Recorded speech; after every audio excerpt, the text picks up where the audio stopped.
What's going on, everybody? Welcome into another episode of the Friday Fix. I'm your host, Christian Williams, and I am here with Randy Hall. Randy, dude, how are you tonight? I'm doing all right. Have to get up super early for work and not looking forward to it, especially a couple days after having to wake up at 4 a.m. to drive Paris to the airport. It's a bad turnaround of days here. Yeah, that sounds awful, dude. What, It's not 4 great. a.m.? It's not great. I'll tell you what. Yeah. Well, yeah, that's why we're a little bit early this week. Normally we go live. Last week we went live at like 11:30. It was pretty absurd. But shout out to the West Coast. They probably were the only ones that were joining us. So thanks to them. Very fair. All right, guys, we are here to talk about the Arizona Cardinals this week. They won the poll, and they don't have a ton of draft picks, so we're going to kind of improvise as we go through this because normally a lot of the time is taken up from the 5-round mock drafts that we've been doing. So if this is your first time, we will go over the GM and coaching situation, the state of the team, current cap situation, and a 5-round mock. Of course, with the Cardinals, that's only 3 picks, so it's insane, really. yeah, but we'll talk about why that is. Before we get started, make sure you guys go subscribe to the podcast. Just search The Cut FFB in your favorite podcast app, and then follow us on socials at The Cut FFB. Let's jump right into it. So the Arizona Cardinals, they were first left out of the playoffs last year, right? Yep. And they've had some consistency now at the general manager position with Steve Keim. Randy, talk to me about Steve Keim. Yeah, he's been with the Cardinals for what seems like fucking ever. He was with them for 14 years before he was promoted to GM in 2013. He's under contract through 2022, so not a ton left, so kind of on the hot seat slightly there. But he was the college scout, director of college scouting, director of player personnel, and then vice president before he was GM. So he's got a solid pedigree in the front office. Through his tenure, he's set some records with his teams, most wins in the franchise back-to-back years, records for most wins, most points, best offense in the league, which is the first time ever for the team, and led the NFL in sacks one year, which is the second time ever, I believe. So he's definitely brought in some great talent. He's obviously made picks like, I believe, Fitzgerald. I mean, literally any Cardinals great that you could think of, Patrick Peterson, and like any of them. Right now, that's who he picked, or he was at least in the organization when they were picked. So I'm sure he scouted them and had some say in the matter. The last couple of years has been a little bit strenuous. I mean, obviously, he took Rosen as somewhat of a last resort, and what was the 4th quarterback off the board, I believe, that year? 5th. No, 4th, right? Lamar was 5th. Lamar was 5th. You're right. He was. Okay, so 4th. So after the big 3 of sorts were going in that season, after they traded back, I believe, with Buffalo to get Allen, they got Rosen and then turned around and took Kyler, which was smart the next year because Kyler quickly became the rookie of the year. So, well, that still has to be proven. He has some good track record bringing in talent. He traded for top-end guys like Carson Palmer at the time, Chandler Jones at the time, and currently Kenyon Drake at the time, and Hopkins right now, obviously, as well. He's put together top 10 defenses 4 times, top 10 offenses twice, won Executive of the Year awards. I mean, like, the dude's been around for a long time. He's done a lot of things, a lot of great things for this organization. But because he drafted Rosen and then turned around and drafted Kyler first overall, people saw that as bad scouting and a lot of people saw that as bad scouting when the other half of people are like, okay, well, they got him out of necessity as the last guy that they felt was available at the time, and then they took Kyler, who is better. I mean, it's a good scout to admit when you're wrong, and they necessarily weren't wrong. I mean, I guess in hindsight now they're wrong with the Rosen pick, but I don't think they were wrong at the time. I don't even think they were wrong when they got rid of Rosen. So, like, in terms of, like, I think he still had potential. They didn't really put him in a great situation to win. Plus, he didn't fit the Kingsbury system, which was coming in that following year. So Exactly. And he was a big part apparently in bringing in Kingsbury, and because Kingsbury, yeah, I I know, like that. because the Kingsbury is somewhere on the hot seat as well, going into his third year, Yeah, because of how they performed down the stretch. That also in turn puts Kine on the hot seat, because they're kind of intertwined at this point. He hasn't really had that problem in the history, but the way this team's been developed and built, it's definitely kind of that way. Um, but I yeah, do think Kingsbury will be gone before Kine if it yeah, came down to it. But hopefully for them and for what we do here, that won't matter because they'll be a playoff team this year and I'll be right in the Cardinals world. yeah. Well, they certainly think they're a playoff team with some of the moves that they've made this offseason, but one thing that could be holding them back, and I think the jury's still out on him, like we mentioned, Cliff Kingsbury. He's headed into his third year as the head coach of the Cardinals. Obviously, that first year was Kyler's rookie year. Last year, they got off to a hot start. They were starting to make me, and I believe you, I think you gave them a pretty good record in our schedule predictions. Yeah, Uh, I'm pretty sure I put them in the playoffs yeah, as the third best team in their division, but still. right. Yeah. So they got off to a hot start. They were making us look good. And then down the stretch, they performed awfully. Kyler started missing some throws. I'm not going to say that that was the reason why they lost. Obviously, their defense left a ton on the field last year, which we will get to here in a second. But What? Correct me if I'm wrong. Maybe I'm misremembering. Didn't Kyler get banged up midway through the year? he did. And then And he stopped running for like 4 games. If that yeah, something like that, okay. But still, it's no excuse to. I mean, they started 5-2 and lost 6 of the final 9 games. There's no excuse for that. You can't lose 6 of your last 9 yeah, when you're a absolutely not. playoff caliber team. Yeah. And then a little bit of background on Kingsbury. If you don't know, he did coach Patrick Mahomes. It's not like the Monday Night Football people ever tell you that. Nope. He also coached Baker Mayfield, Case Keenum, Davis Webb. All these guys were under him at Texas Tech at some point.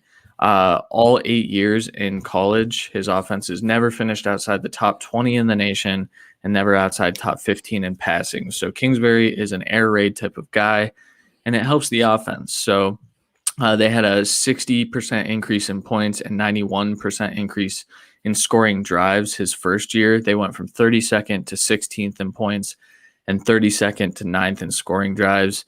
Uh, they scored 25 or more in 9 games in 2019.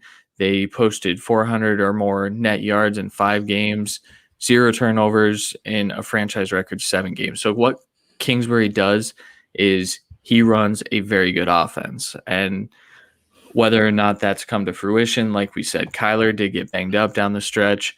But like you said, there's really no excuse this year, especially with the moves that they've made. Um, do you have any parting comments about Cliff Kingsbury? I mean, we've seen that he runs an exceptional offense, and I think his offense has been technically hindered in the last couple of years because he clearly would rather run like a 3 wide receiver set for sure, but a 4 wide receiver set as well. And he's not able to do that. And I don't think he's still able to do that, especially if Fitzgerald retires.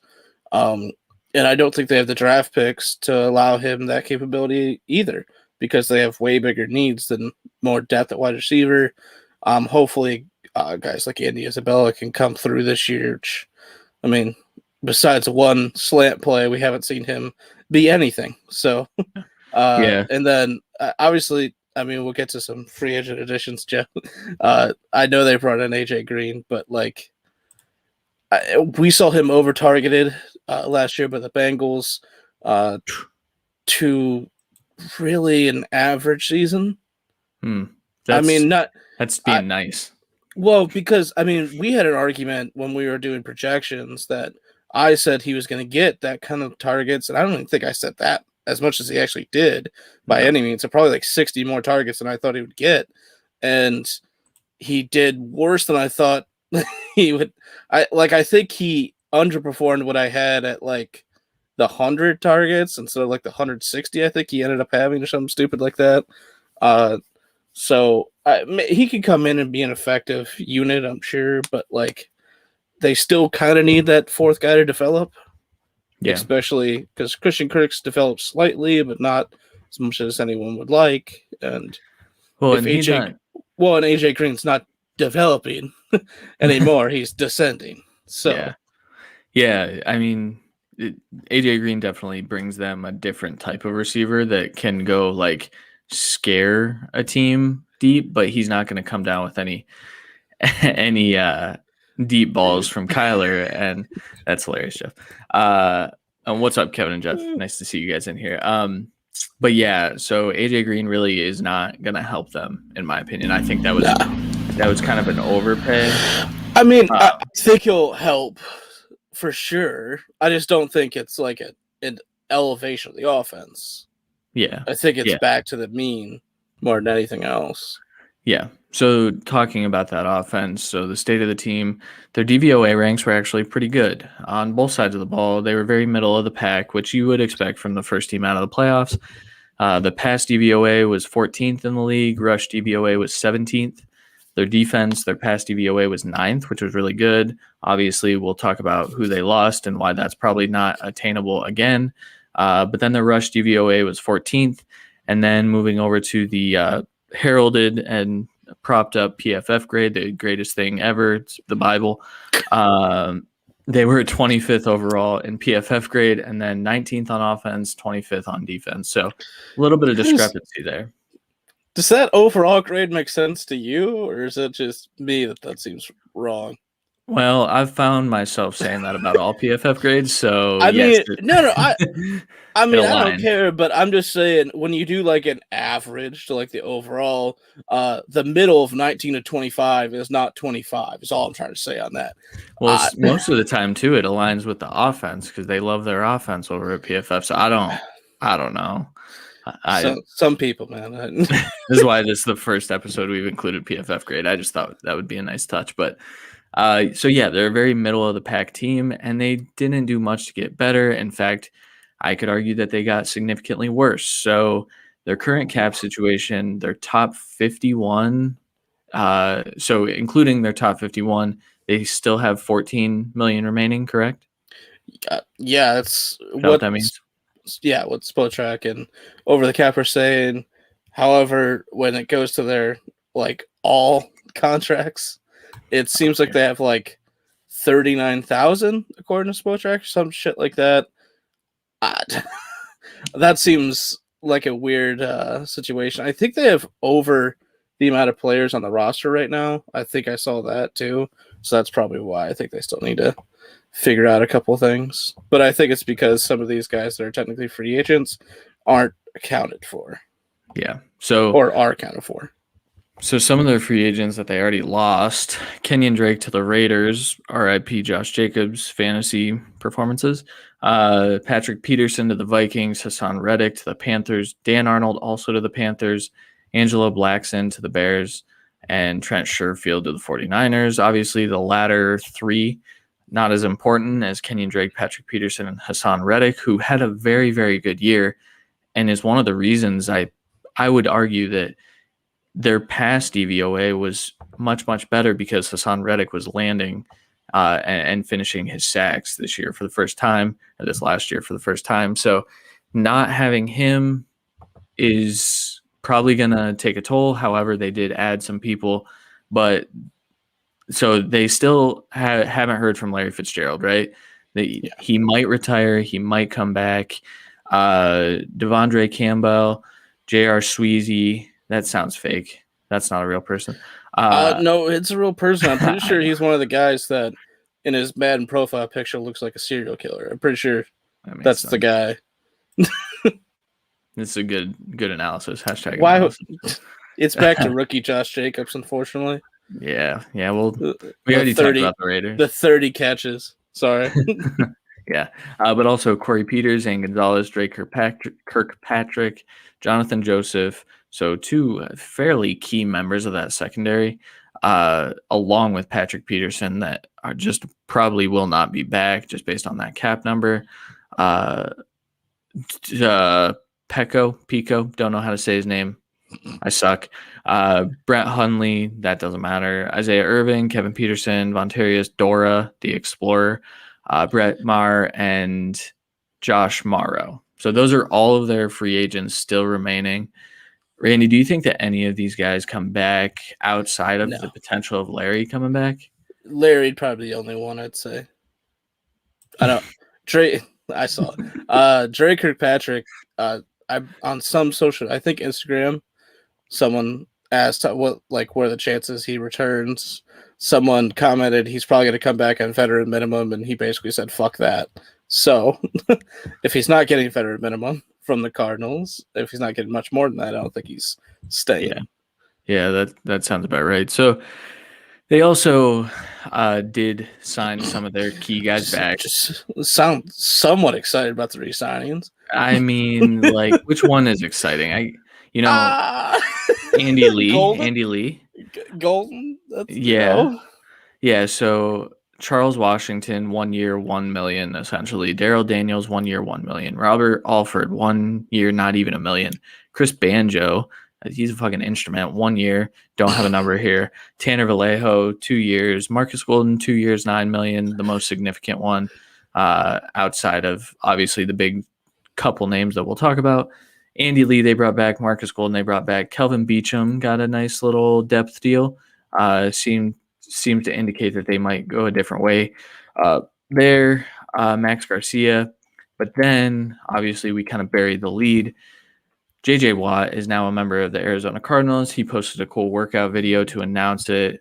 He was in the gym multiple times. He was sending those cryptic tweets. Everyone was trying to figure out where he was going based on colors in the background. And the Cardinals weren't even top of the list, so it was kind of shocking. Do you think that J.J. Watt is going to be the J.J. Watt of old, Randy? Sure. I mean, does the J.J. Watt of old mean play 7 games, or what are we getting with? I mean, yeah. J.J. Watt, if he's on the field, he's amazing. There's no question, I don't think, at this point. I don't think you can really question the greatness of J.J. Watt, really, if he's on the field. And he's, from all accounts, a great person off the field with all of his philanthropic. Yeah, thank you. I got you.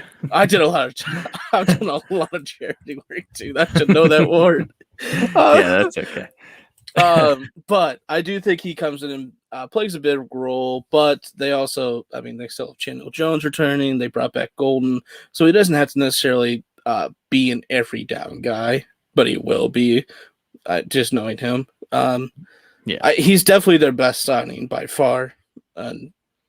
He really eliminated the ability and necessity of them drafting an edge this year, unless it's like a 7th round edge that no one gives a shit about anyways.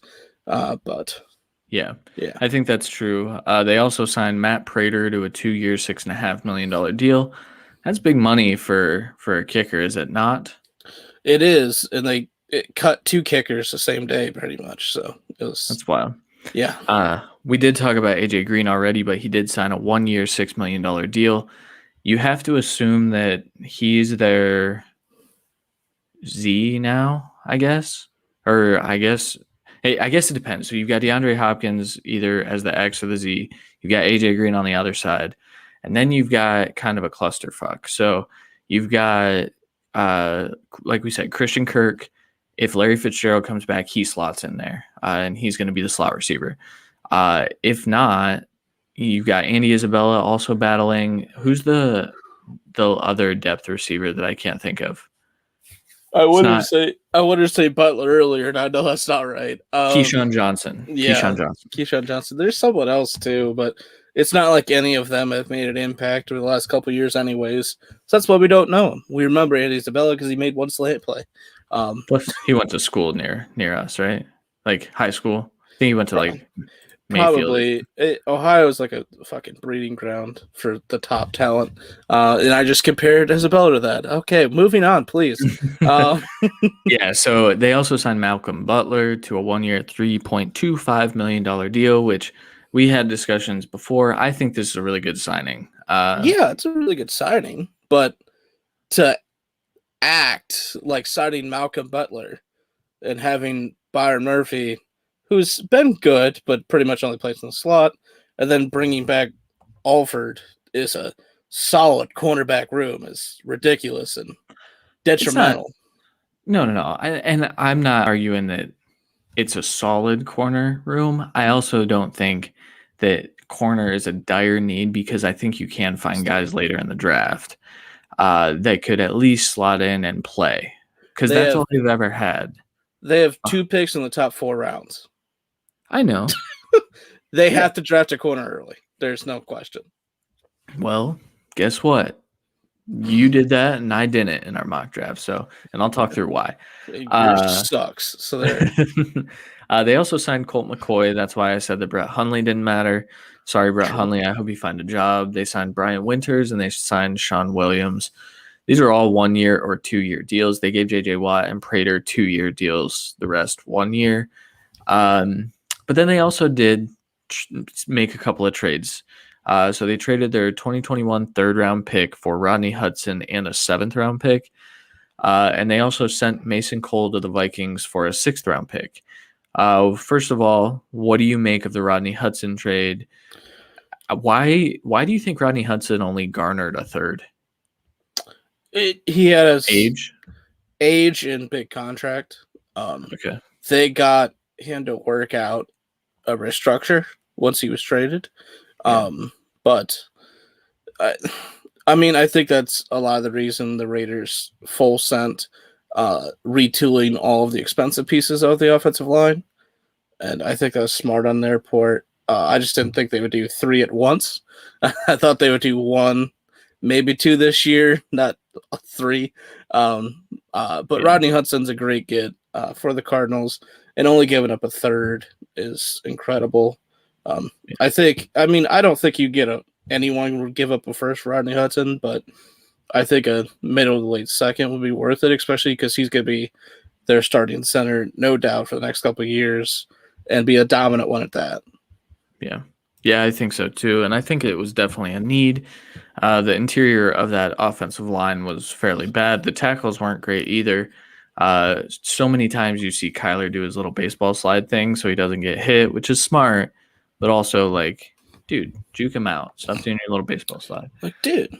The Mason Cole trade, gaining the draft. Yeah, they traded their centers for a 6 because, they upgraded. So they're sure, fuck them.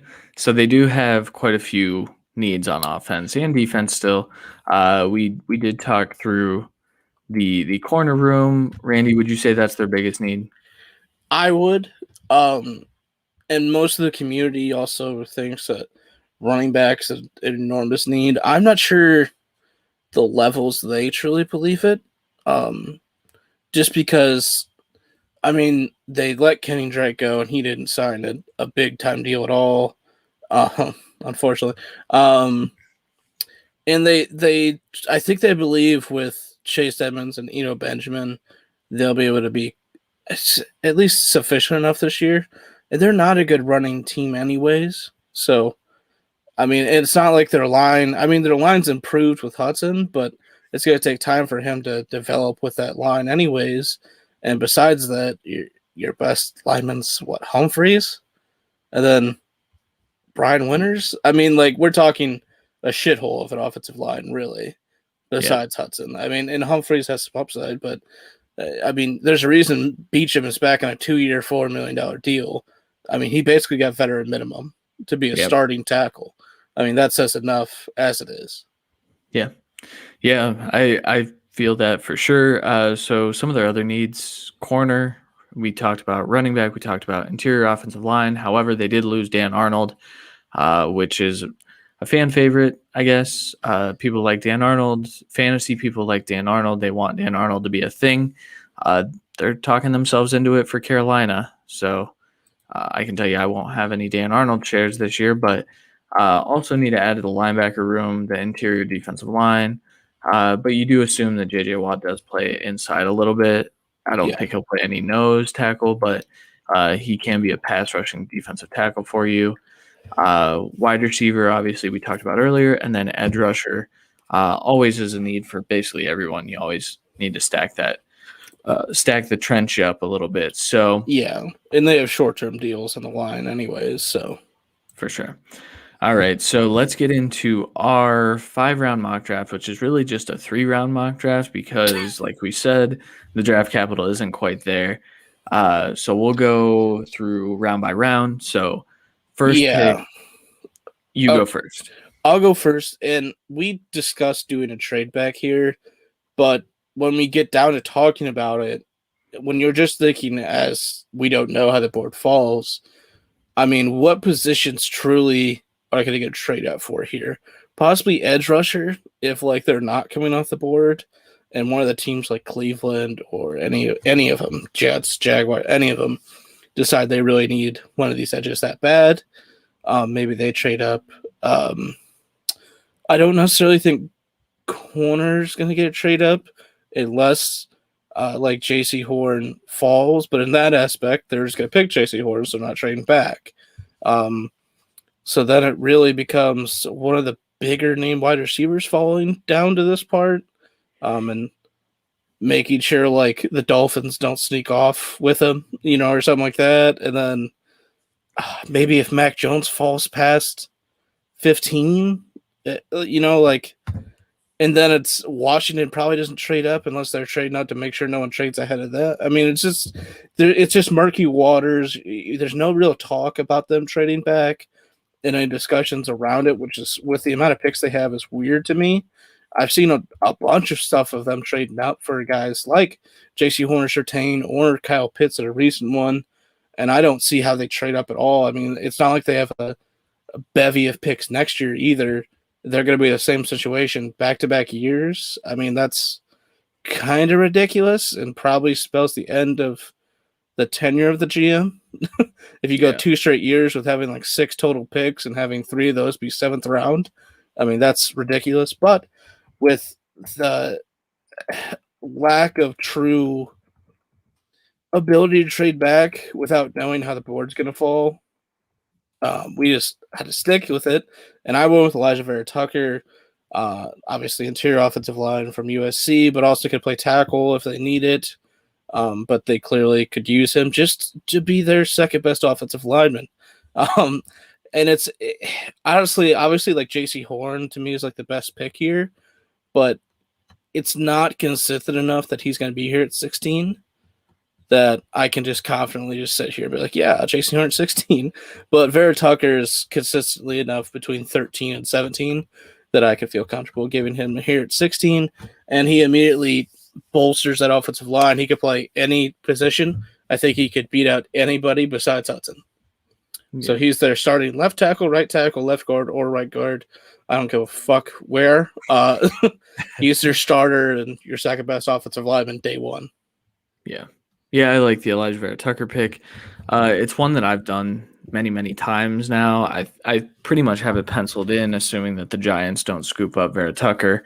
I do think this is a top 15 guy. I don't know if it shakes that way out on my big board, but I love Elijah Vera Tucker's game, and he fits perfectly, especially like you said. He'll fit in wherever, and they need a guy like that. But I went in a different direction. I went with Christian Barmore, the interior defensive lineman out of Alabama. This is a guy that I view as a top 10 prospect. And so if you're sitting at 16, it's kind of like, I guess like Jerry Jones last year with CeeDee Lamb, where he never imagined that he would be taking a wide receiver in the first round, but their favorite one fell to them. And so you saw Jerry Jones's face light up. I think Steve Keim would feel the same way about Barmore being there. I know it's not their main need, but in most of the mocks that I do, I try to envision kind of where I think some of these guys are going to go to. So every time I did a mock, JC Horn was still on the board. I don't think that's going to be the case. I think Surtain and Horn are off the board by pick 16. That does make them prime trade back candidates, I think. However, we talked through that whole situation. So I don't know what the board's going to look like, if they can trade back, what they trade back for. And the reason I didn't go corner with this first pick is if Surtain and Horn are off the board, 16 is way too rich for Farley, who has the injury concerns. I wouldn't say way too rich for Farley. because if he hits his ceiling, he could be the best of those three. Well, But I'm not sure. Like with pure talent wise, it's definitely not a reach. But with their dire really need as a starting corner, in my opinion, especially corner two, I'm not sure they can truly take the risk on Farley. Obviously, we know today he said that he's getting all clear from every medical his staff. agent, Rosenhaus, but Rosenhaus is full of shit all the time. So He's an agent. He has to say the best thing possible about his client. exactly, He's saying that they're being told that he's drafted in the first round no matter what. I think that's true, and they're saying that they're getting positive, perfectly clear medicals from everyone. That could also be true, and maybe that allows him to be here at 16 and let them pick him. But if you're through any kind of prism that he might not be fully healthy year one, and they're a playoff caliber team that needs to get in the playoff to save some people's jobs, they can't really take that risk. Right. So then the other corner that I would have considered here would have been Greg Newsome the second. However, I think that pick is definitely way too rich for Greg Newsome. I don't have a first round grade on Newsome. I don't think that he should be drafted there. But he will be. It's just I wouldn't take him in the middle round. So I went with Barmore, who, like I said, top 10 player, not the biggest of needs, but then you think about what that defensive line looks like, and that's now your biggest strength on that defense at least.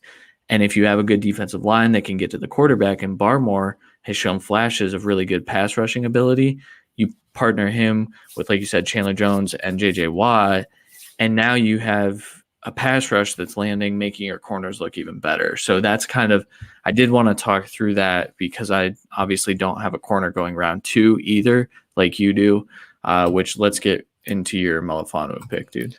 Yeah, I went with Fitu Melifonwu. I truly think there's a chance he goes in the first because of how talented he is, but I do think he is better in zone than man. And the league's really become a little bit man heavy over the last little bit here. There's clearly teams that dominate zone coverage, and I think he fits well at a lot of places. I think maybe it's not like the absolute perfect fit in Arizona, but I don't give a shit. He's the best value at corner on the board by far. I would take him over Asante Samuel Jr., and most of the time he was gone before this pick in all the mocks I was doing. And I mean, it was pretty much him or was it like Aaron Robinson or shit like that, Tyson Campbell. And I'm going to take a Fitu over a lot of guys. I don't care where you have him ranked. He's really, really good. I mean, I will say Javonte, like you have him, was there a good amount for me? There's a lot of times every running back was gone, and I talked to you about this beforehand. A lot of the times running backs are going places that aren't taking running backs there. A lot of the times the Jaguars are taking a running back in the first round, which I just think's ridiculous. I'm not saying it's ridiculous they take a running back. I think with the signing of Carlos Hyde, they don't necessarily need as much depth, but they definitely need young depth. So I think they probably take one later. But for day the holes, day two at the earliest, in my opinion. Yeah. I mean, so to go at like 25 is ridiculous. And there's a lot of times the top three were gone before pick 25 or by pick 25. So I thought because of that, I'll avoid the running back for now. Fitu is just so goddamn good. And they need a corner to day one. I think that does make it a pretty solid corner room. And you pair that with dominant safeties like they have. It's pretty scary. I mean, obviously the linebackers interior-wise aren't great, but if you have the good pass rush that they have, as long as Watt can be as good as Riddick was, and the combination of Watt and other guys like Golden, Chandler Jones returns to form with Fitu and Butler and Murphy and Buda Baker and Isaiah Simmons. That's a pretty good defense, in my opinion.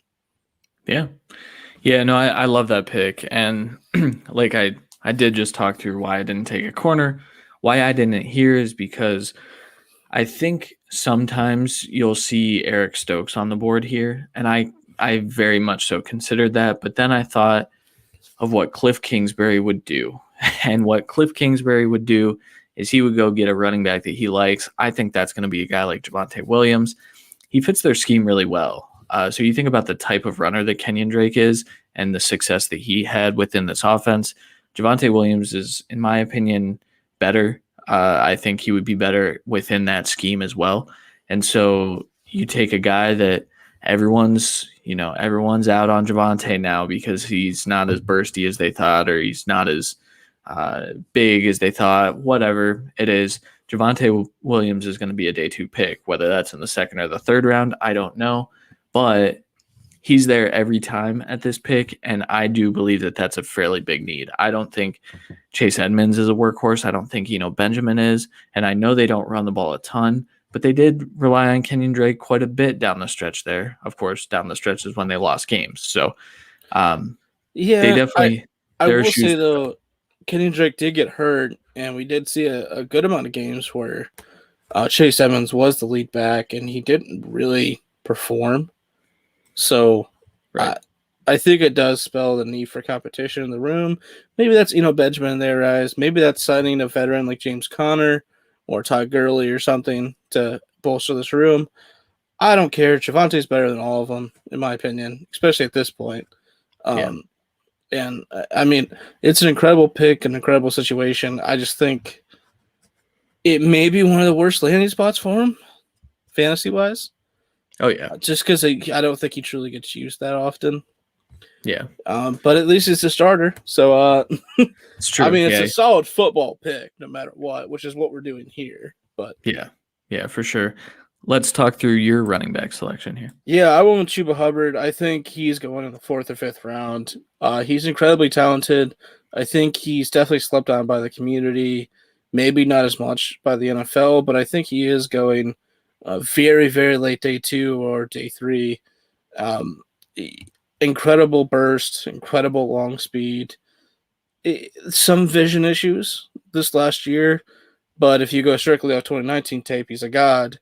And if you incorporate 2020 tape, where he definitely was a little banged up, he's definitely less efficient, less bursty, and I think that all kind of adds to the injury, or is added because of the injury. I think there's somewhere in the middle is what he would be in the NFL. I think somewhere in the middle is definitely, at worst, a 5th round pick. I think a smash pick at that point. He doesn't have to be a starter day 1 then. It's truly a 3-man race for the spot then, and best man wins. Yeah, I think Chuba would win in that scenario. I think he'd probably beat out Yeah, but I never was like a huge fan of I think I'd have him probably a 5th round pick. I mean, yeah. So we'll see. Yeah. All right, and then I went a different direction. Obviously, I did need to scoop up one corner, and waited till day 3. So Tay Gowan was sitting there, the corner out of UCF. Listen, I haven't finished my scouting report on Tay, but what I know is that he's big, he's fast. His 3-cone was sub 7 at almost 6'1". He is only like 190 pounds or something, but that's not a bad number for a corner. He has some good film. He popped when I was watching Aaron Robinson, but he has kind of gotten lost in the shuffle because of the Aaron Robinson hype and the Richie Grant hype, for that matter. That was a damn good secondary. Oh, my gosh. So I think Tay Gowan's probably a day 3 pick, and I think he's probably there for the Cardinals. And I think that is a guy that you slide in. He might not be your day 1 starter. You might have to battle with some guys in camp, but I think he can be your starter. And at this point, that's kind of what you're looking for, like you did with Chuba. So that's the route I went. I had to select a corner. I had to. You definitely do. I think they'd probably have to bolster that with drafting another 1 or 2 later at the 7th as well. It's just, I mean, you could see it. You got 2 absolute studs to start off the draft, and then you're absolutely handcuffed and have to take a reach at corner in the 5th, who maybe can be a depth player, and at very best will be a low-end starter, at least for the first year, probably the first 2 years, if he doesn't develop anywhere past. And, I mean, obviously he's going to be a special teams guy for you, but, like, I think you have to take a corner with one of these first two picks, or you have to trade back. I mean, it's pretty clear at this point. It, it's just it's detrimental to a team to just have no picks, really. Yeah. No, I agree with that. So we did the best that we could with this group. Um, Drop a comment. So if you're viewing on YouTube, drop a comment. We'll get to that at some point. If you're in the live stream right now, drop a comment. Let us know how you feel about these drafts. If you're a Cardinals fan and you don't like it, tell us to fuck off. We're cool with it. I get that every day. So yeah, that'll wrap it up though. Before Well, a parting question, how do you think that this right now is a playoff team? I think with my draft, yeah. Okay, I don't even with either of our Oh, drafts. I think they were a playoff team last year, so I think that spells a lot. I do think their edge rush is worse, and I think their corners are worse. So in general, their defense are going to be worse. But I think their offense is slightly going to be better with like giving Vera Tucker, bringing in Chuba Hubbard, and possibly a veteran still.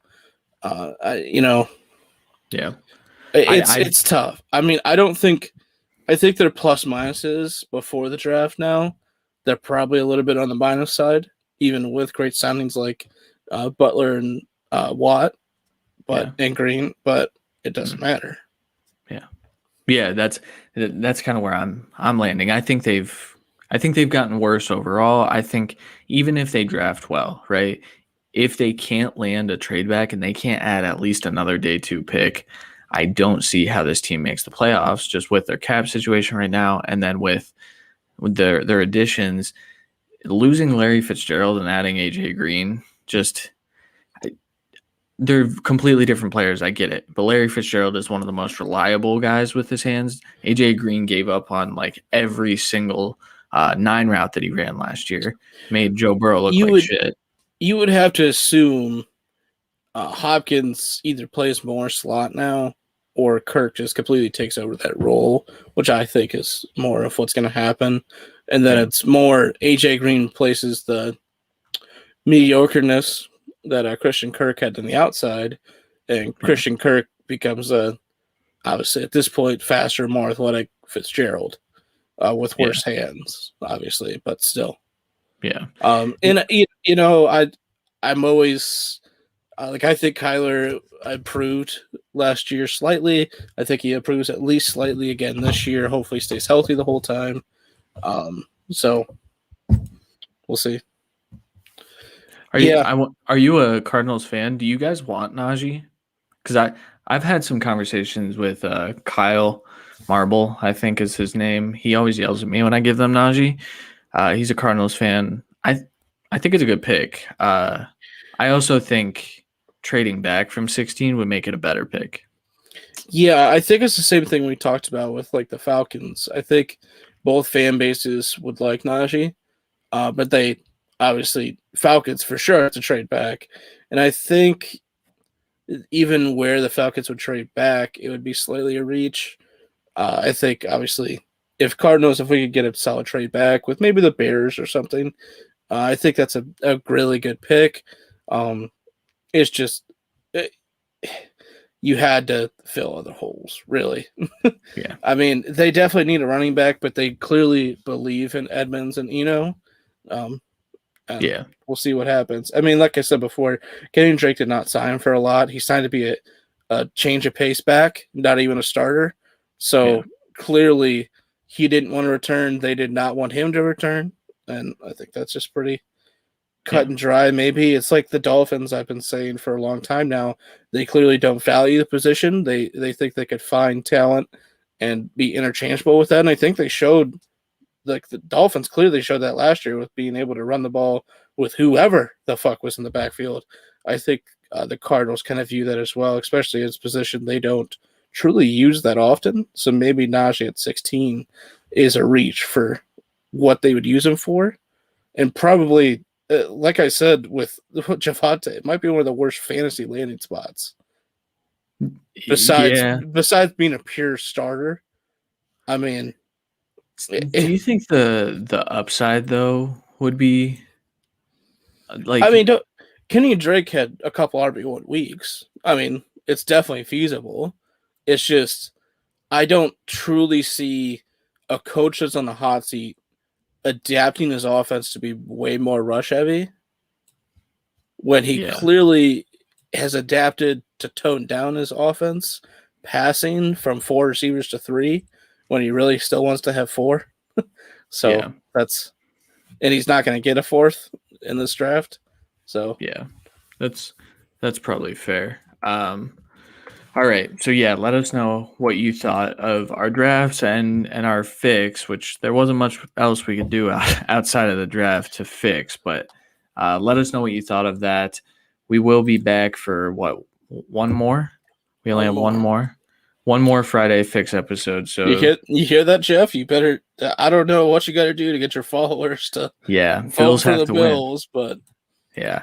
But before we go, as always, Randy and I did catch the Falcon and the Winter Soldier today. We've already been texting about it, so which is good because had normally to. by the time we get to these shows, my thoughts are just not organized. I feel like they are now.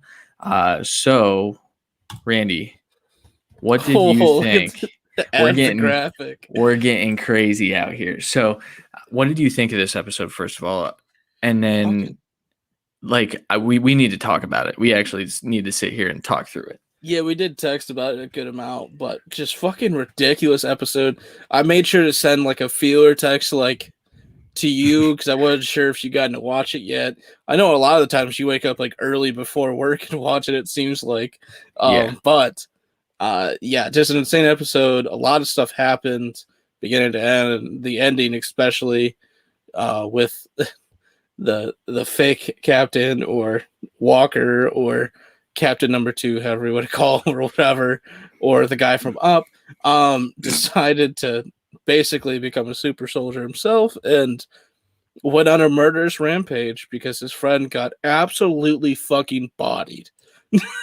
Yeah, and by absolutely bodied. So this guy first Dude. he got attacked, right? He got attacked and tied up. He got himself out of that, but I was like he's going to die. I said it to Nikki. I was like he's going to die. And he gets out and I'm like okay, maybe he's not. Maybe he's going to come save Cap. And he did. I can't call him Cap. Sorry, save John Walker. Uh And he did. He saved him. And then he got fucking yeeted into a freaking pole. And it was awesome. Rest in peace. I actually liked his character. However, uh, like you said, it sent the new Captain America, fake Cap, into a rampage. He then, heavy spoilers. So if you have not watched it and you don't want spoilers, It please says leave right spoilers. now. It says It does. spoilers. It does. But I do like this is a big one. Like that last shot of him with the bloody shield after he just annihilates this dude in front of like thousands of cameras. What one of the better Marvel moments in a while. Obviously, I say that about every show. Uh, Yeah. but I think that was very, very unique. I turned to Nikki. I was like, "Isn't this supposed to be a freaking kids show?" Like, in some form or fashion, it I is don't think not. so. It is not for kids at Um, all. I saw someone on Twitter uh say because I looked up like oh what are people's reactions to this because I couldn't talk to you about it for an hour. Mm-hmm. So and like a couple people were like I don't like Captain America shouldn't be killing people and I was like Captain America definitely kills people. It's just he doesn't like straight beat down murder someone with his Murder them. shield while 50 people record it on their phones. Yeah. Hashtag murder cap, dude. That's what I texted you. I said, what in the murder cap is that? Um, awesome episode. By far my favorite episode. And I think it advanced the story even more. We did see more of Carly. She spoke with the Falcon about how her message is good. And I texted you, I'm rooting for Carly. I think the what's the fucking thing? One world, one people, or something like that. Well, I think that's the point. Like you're supposed to root for her, yet you're not supposed to root for her because she straight up like murdered like 50 people last episode. It's Um, true. But then she clearly, like, at different times felt like bad about this episode, and other times felt like it was the right thing. So clearly conflicting with it. Um, we'll see how that ends up. She also like threatened the Falcons' family, basically, She uh, did. to basically see if he'd meet up and see if he would join her, which was never going to happen. But I don't know, man. I thought for a second that he was gonna at turn. it's the current path, it won't happen. If she like Keeps killing makes, people. well, yeah, if she makes like a deal of it, like, oh, I'm not gonna like kill people. I'm not gonna act. Well, I'm not gonna blow up buildings with people in it. I mean, I don't think you could go through what they're trying to do and not harm anyone. But True. Yeah, like you said, but Cap like, even killed people. well, even like her like right hand man was like, what the fuck? There's people in there. Like, Right. it was clear like that's not what they do, and I think they kind of let it off like the one time her whole entire group. But I think if it kind of switches, I think there's clearly a limited amount of super soldiers left Yeah. that don't want to do that really. But I mean, we've already seen 2 of them die now, and there was only like 8 in total or something like that, including her. Yeah. And all the serum. Oh, and Well, the serum. yeah, Fucking John Walker took the serum. That took was very, very the quick. last serum, the last The one, last one. Yeah. because Zemo got to fucking destroy all of it before he got rightfully so, I guess, absolutely bodied again for the second time this episode. Yeah. Well, I guess the first time technically, but with a shield from Walker, just absolutely destroyed him. Yeah. With the way he just instantly dropped, I thought he died. Honestly, like, I did too. well, because it wasn't like like fall and like wobble. He just boop dead. Like, and he has like no cut or anything about it. He's just holding like a cold compress on him. Like, you got like destroyed. Like, you should at least have like a broken like eye socket or something. Right. That thing, it's fucking vibranium. Like, I know. It should have hurt a lot more. Yeah, but I thought it was weird that we never saw like him like take the serum, or like Carly described like a transformation process of sorts where like it, like, for a long time almost like burned your veins and you could feel it like rushing through your blood, and it was an absolute like inferno basically. Yeah. And like we never saw him do that, and that was obviously for like the surprise effect that he's the super soldier, because you don't really see it in the initial part of that fight at all until he like absolutely just throws a dude. Yeah. Well, plus he also snapped that pipe, and that's when Falcon was like, what did you do? And so, great episode. I think this show lives on not the dialogue. So like the WandaVision definitely lived on the writing and how well it was written, and the dialogue within that show. This show is living on the action. It's crazy. I'll also say Walker looks 100% better without the shaved face in that weird Captain America helmet that he has. Yeah.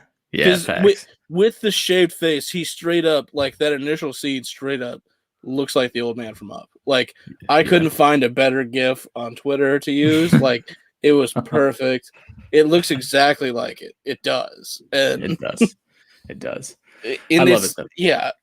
But yeah, it looks a little bit better with the beard.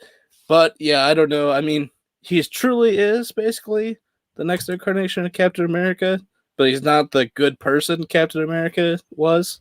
Yeah. So yeah, I'm intrigued, and I know the next episode's 61 minutes long. So I'm well, it's the second to last episode. So yeah, that's true. Almost gives you the Bobby Boucher quote, like, last game of the year, can't hold anything back now. I think next one's going to be intensely like setting up the last episode, obviously. So I do think a lot's going to happen this next episode. I think we're gonna find out where the battle lines truly are drawn, when it comes between Captain America now, the Winter Soldier, and Falcon. We'll see how it all shakes out, but for sure. Whew. It was a good one. That's we talked about like it seems like they could possibly set up a second season of this. Yeah. All the actors clearly don't think that's going to happen, and then they're also killing off characters at a rapid pace. I Yeah. assume by the end of this, pretty much everyone's going to be dead. So Yeah. there's going to be a couple characters that'll be used throughout the next part of Yeah. like the MCU, but like Jesus. Yeah. All right. That will do it for this episode of the Friday Fix. We will be back on Tuesday. We do have a nice interview lined up. Not going to tell you guys who, just in case it falls through. Don't want to jinx that, but we have that coming up. Also, our safety episode, and then the draft guide.